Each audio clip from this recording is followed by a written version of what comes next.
Fala, filhotes. Vocês estão vivos? No vídeo agora nós vamos falar um pouquinho sobre vida, sobre a caverna de Platão e a verdade, a filosofia como problema linguístico, a vida em um mundo midiático. Bora lá! A alegoria da caverna de Platão é uma das mais famosas passagens da filosofia que continua a ressoar por causa da sua sugestão surpreendente de que a maioria de nós cruza a vida perseguindo sombras e a aparência das coisas. É quando o tempo todo existem as formas eternas da verdade, da justiça, da beleza e do bem que esperam para serem reconhecidas. Kant também acreditava que, como seres humanos existentes no espaço e no tempo e com as limitações dos nossos sentidos, estamos impedidos de perceber as coisas como elas realmente são, as coisas em si. Mas há uma verdade metafísica elementar por trás do mundo de percepções e por meio da razão podemos ao menos nos aproximar um pouco dela. Filósofos modernos têm se alinhado para descartar essas noções, salientando que somos animais com o cérebro que percebe organismos fenômenos de determinadas maneiras. O conhecimento baseia-se apenas no que vem através de nossos sentidos, não na visão metafísica, e ciência é uma questão de aumentar a nossa objetividade. Hegel, no entanto, argumentou que a análise objetiva é uma ilusão, pois as coisas só existem no contexto da percepção do observador. A consciência é tão parte da ciência quanto o mundo de objetos que ela se propõe a analisar. Para Hegel, a verdadeira história da ciência não é a descoberta do universo, mas sim a descoberta de nossa própria mente, da nossa própria consciência. História, ciência e filosofia são simplesmente expressões de como a consciência despertou ao longo do tempo. A grande e holística ideia de Hegel do despertar do espírito da consciência nos assuntos humanos saiu da moda filosófica, pois as guerras e as depressões pareciam contrariar a ideia de que a história tinha um sentido positivo. De fato, como o filósofo da ciência Thomas Kuhn mostrou em A Estrutura das Revoluções Científicas, e Michel Foucault também observou, o conhecimento não procede em uma linha pura para cima, com edifício de descoberta sobre o outro. Em vez disso, cada era tem uma lente através da qual se vê o mundo, e algo é percebido como real apenas se a lente permite que seja visto assim. Quem quer que esteja aqui, qualquer avaliação de nossa capacidade de compreender o mundo deve precisamente envolver a linguagem. Em investigações filosóficas, Wittgenstein admitiu que tinha se equivocado na visão expressa anteriormente em seu tratado lógico-filosófico de que a linguagem é um meio de descrever o mundo. As palavras não apenas nomeiam as coisas, muitas vezes elas transmitem um significado elaborado e muitos significados diferentes a partir da mesma palavra. A linguagem não é uma lógica formal que marca os limites de nosso mundo, mas um jogo social em que a ordem do jogo é livre e evolui. Ele comentou que problemas filosóficos surgem apenas quando filósofos enxergam a nomeação de alguma ideia ou conceito como de grande importância, quando na realidade o significado contextual é o que importa. É uma ideia famosa de Wittgenstein que a filosofia é uma batalha constante contra o enfeitiçamento da disciplina pela própria linguagem. Oi!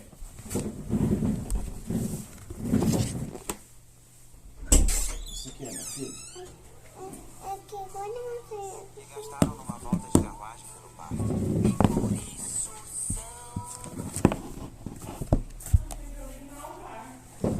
Essa foi uma espetada na tradição analítica da filosofia, cujos adeptos incluíam Bertrand Russell e o Weyer, que via o uso abusivo da linguagem como um cartão de boas-vindas para muita metafísica sem sentido, considerando que sua boa utilização poderia nos dar a imagem mais fiel da realidade. Em Name and Necessity, o brilhante Saul Kripke revelou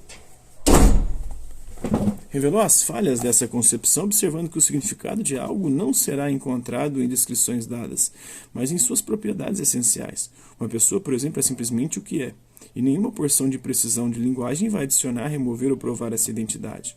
O ouro não é definido pelas descrições que fazemos dele, mas como metal amarelo brilhante, mas sim por sua propriedade essencial, o elemento atômico 79. De Platão a Kant, de Hegel a Wittgenstein, uma ideia recorrente ao longo da história da filosofia. O mundo não é simplesmente como nós o percebemos ou descrevemos. Se usamos os termos formas, coisas em si ou propriedades essenciais, há uma realidade subjacente que talvez não seja óbvia para os sentidos. David Bohm foi um famoso físico teórico que se transformou em filósofo e, em totalidade, a ordem implicada apresentou um caso convincente da existência de duas ordens da realidade, a implicada e a explicada. Embora a última seja o mundo real, que podemos perceber com os nossos sentidos, ela é simplesmente o desdobramento de uma mais profunda realidade implicada, que contém todas as possibilidades.